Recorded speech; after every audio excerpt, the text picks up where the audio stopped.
Good morning and again welcome back to my daily blog. দেখো, আজকের ভিডিওটা শুরু হলো খুব সুন্দর একটা মুহূর্তের ফ্রেমবন্দি মুহূর্ত দিয়ে। আমি টিউশন থেকে ফিরছিলাম, তখন এই কাকু তার মেয়েকে নিয়ে বাড়ির দিকে যাচ্ছিল, আর আমি এই কাকুটোতেই উঠেছিলাম। আমার এই কাকুকে দেখে মনে হচ্ছিল, দেখো কি করে আমার বাবা আমাকে আগে বাড়ি নিয়ে যেত স্কুল থেকে ফেরার সময়। খুব ইমোশনাল হয়ে গেছিলাম গো এই দৃশ্যটা দেখে। তারপর টিউশন থেকে ফিরে খাওয়া দাওয়া করে বাড়িতে বসেই ছিলাম। হঠাৎ দাদা ফোন করলো, বলল চল, অনেকদিন তো ঘুরতে বেরোই না, কোথাও ঘুরে আসি। আর একেই মা মনসা, আর তার উপর ধুনোর গন্ধ। দাদা এই ঘোরার কথা বলতে আমি একবারে রাজি হয়ে গেছি। আমি বললাম কোন দিকে যাবি? এই দিনাটা শহরটা তো ওই একইখানে, ওই এক রাস্তায় আর কতবার ঘুরতে ভালো লাগে বল। আর খুব একটা গাড়িতে চারজনে, যে অনেকটা দূরেও যাব। তো দাদা বললো কতটুকু চার্জ? আমি বললাম ওই ধর 3 ঘাট মতো। তো দাদা বললো ওতেই হয়ে যাবে, চল আজ যাই শোলমারি। তো আমি বললাম আমি তো কোনোদিন শোলমারি যাইনি, তাহলে চল ভালোই হবে। দাদা বলল যে তাহলে তোকে আজকে চালাতে হবে না, আমি চালাবো, আমি তোকে আজকে নিয়ে যাব। জানো তো, কদিন আগেই দাদার অ্যাক্সিডেন্ট হয়েছিল, তার জন্য আমি খুব ভয় পাচ্ছিলাম দাদাকে গাড়ি দিতে। আর মাসিও প্রায় বলেই দিয়েছিল যেন দাদাকে আমি গাড়ি না দিই, কিন্তু আর কি করব, দাদার আদেশ, দাদা বলল গাড়ি চালাবে। আর আমি তো জায়গাটা চিনি না, তাই দাদার উপর ভরসা করে আজকে দিনটা ঘুরেই ফেললাম। আমার বাড়ির কাছে জানো তো অনেক সুন্দর সুন্দর ঘুরতে যাওয়ার জায়গা আছে, কিন্তু এখনো পর্যন্ত সেই জায়গাগুলো আমার কাছে এখনও অজানা। আর এই তো জায়গাটায় এসে পড়লাম। জায়গাটা খুব সুন্দর লাগছিল, আশপাশটা কি সুন্দর পুকুর নদী। এটা হলো শোলমারি নদী। তার উপর দিয়ে দেখো কত সুন্দর করে একটা সেতু বানিয়ে দিয়েছে। সেতুটা কিন্তু খুব মজবুত। প্রথমে আমি ভয় পাচ্ছিলাম যে উঠবো কি উঠবো না। তারপর দাদা যখন এক পা দুপা করে এগিয়ে গেল, আমিও আস্তে আস্তে এক পা দুপা করে বিশ্বাস করে এই সিঁড়িটার উপর উঠলাম। কি সুন্দর লাগছে দেখো চারপাশটা। আর এর পাশেই ছিল একটা খুব সুন্দর গাছ। গাছটাকে দেখো কি সুন্দর ঝুড়ি নেমে এসছে। এই পাশেই ছিল আরেকটা স্কুল। ওই স্কুলের মাঠে অনেক বাচ্চা কাচ্চা খেলছিল।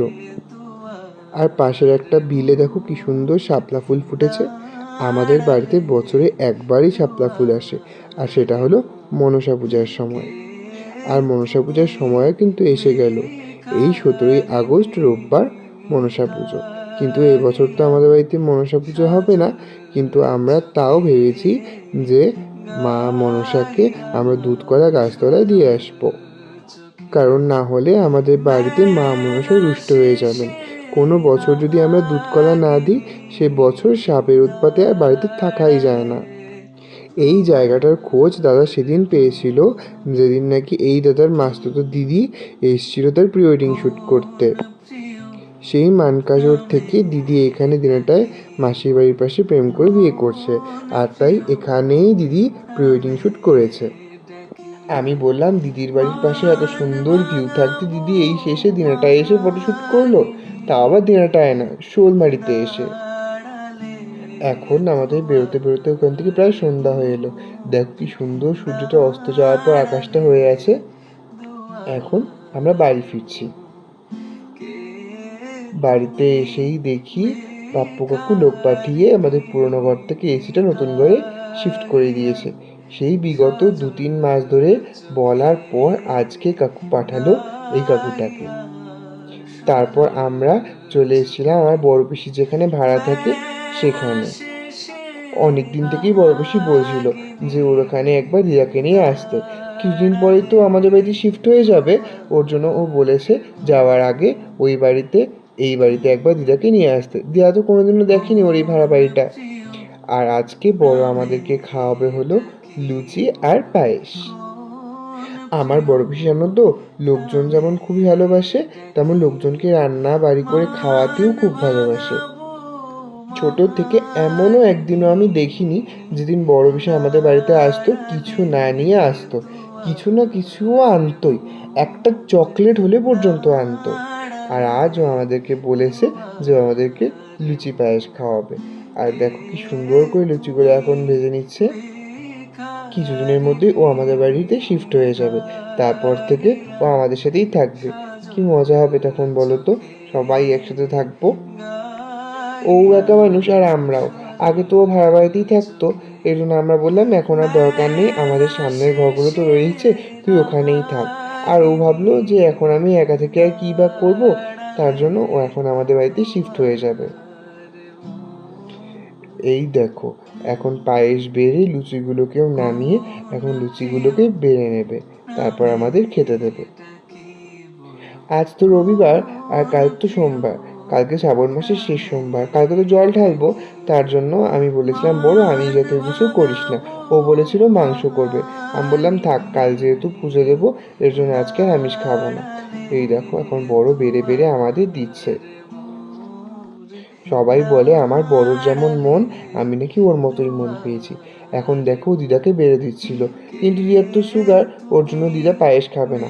কিন্তু বড় এমন জোরাজুরি করলো, দিদা খেতে বাধ্যই হলো। ও বলছিল এটা দেখি সুগার ফ্রি দিয়ে করা, কোনো কিচ্ছু হবে না, তুমি খাও তো। আর এই তো খাওয়া দাওয়া করে এখন আমরা যাচ্ছি বাড়িতে। আমি তো টিউশন থেকে এসেছিলাম, তার জন্য আমি ডাইরেক্টলি এখানে এসেছিলাম, আর মা দিদা ওখান থেকে বাড়ি থেকে। এখন আমরা বাড়ি যাচ্ছি।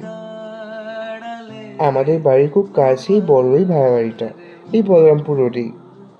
আর একটা কথা জানো, হঠাৎ করেই আমি যখন টিউশনে ছিলাম তখন ভাই ফোন করে বলল কাল নাকি ওরা জল্পেশ মন্দিরে যাবে বাবার মাথায় জল ঢালতে। এই প্ল্যানটা তো আমাদের অনেক দিন থেকেই ছিল, কিন্তু গাড়ি পাচ্ছিলাম না জন্য ওই প্ল্যানটা আর সাকসেসফুল হচ্ছিলই না। তাই কালকে যখন শুনলাম যাওয়া হবে, তার জন্য আমি তো আহ্লাদে আটখানায় হয়ে গেছিলাম। আর তাই বাড়িতে এসে মাকে বলা তো মা বললো ঠিক আছে যা। আর কাল তো ধোয়া পোশাক নেই, ওর জন্য এখন বেরিয়েছি পোশাক কিনতে। যাবার আগে তোমাদের ওই কাকিমণির দোকানে নিয়ে এলাম, যে আমাকে খুব সুন্দর সুন্দর রাধা মাধবের ড্রেস বানিয়ে দেয়। আমি তোমাদের নাম্বারটা দিয়ে দিলাম, তোমাদের যদি মনে হয় বানাবে তোমরা কাকিমণির সঙ্গে যোগাযোগ করে নিতে পারো। আর এই হলো এই কাকিমণিটা, কাকিমণি খুব সুন্দর করে জামা বানায় জানো তো। আসলে কাকিমণি তো একটা ছোট বাচ্চা আছে, তার জন্য কাকিমণি খুব আস্তে আস্তেই বানায়, আর আমিও চাপ দিই না। বুনুকে নিয়ে কাকিমণি খুব একটা সময় দিতে পারে না গো কাজে। এই তো, আর আমি আর ভাই বেরিয়েছি, আমরা দুজন চা খাবো না সেটা হয়, তাই প্রথমে এসেই আমরা চা খেয়ে নিলাম। কাল যেহেতু যাব তার জন্য একটা জামা কিনতে এসেছি। ভাই নেবে একটা প্যান্ট আর আমরা দুজনেই নেব দুটো গামছা। যখন একবার যাচ্ছি মন্দিরে, তার জন্য একটা তো জামা কিনবই। আমার অনেক দিনের শখ ছিল ওই বোলবমের জামাগুলো কিনবো, কিন্তু ওই কমলা কালার নেব না, সকলেই তো কমলা কালার নেয়, অন্য কালার নেব, এটা মনে মনেই ভেবে রেখেছিলাম। তার জন্য চলে এসেছি বড় বাজারে। আজ অনেক রাত্রে আমরা এসেছি, প্রায় ওই 10টা সাড়ে 10টার মতো বাজে। হঠাৎ করেই প্ল্যান তো, তাই সব কিছু অ্যারেঞ্জ করতে অনেকটা দেরি হয়ে গিয়েছিল। দেখো এখনও কিন্তু বাজারে লোক আছে, কালকে শেষ সোমবার তো, তার জন্য লোক এখনও জল ফুল দুধ সব নিতে আসছে। দেখতে দেখতে শ্রাবণের 4টা সোমবারও প্রায় চলে গেল।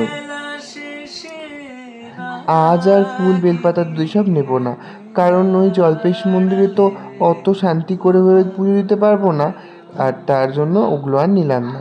প্রথমেই এলাম এই দোকানটায়, আমার ইচ্ছে মতো জামাও পেয়ে গেলাম অন্য রঙের।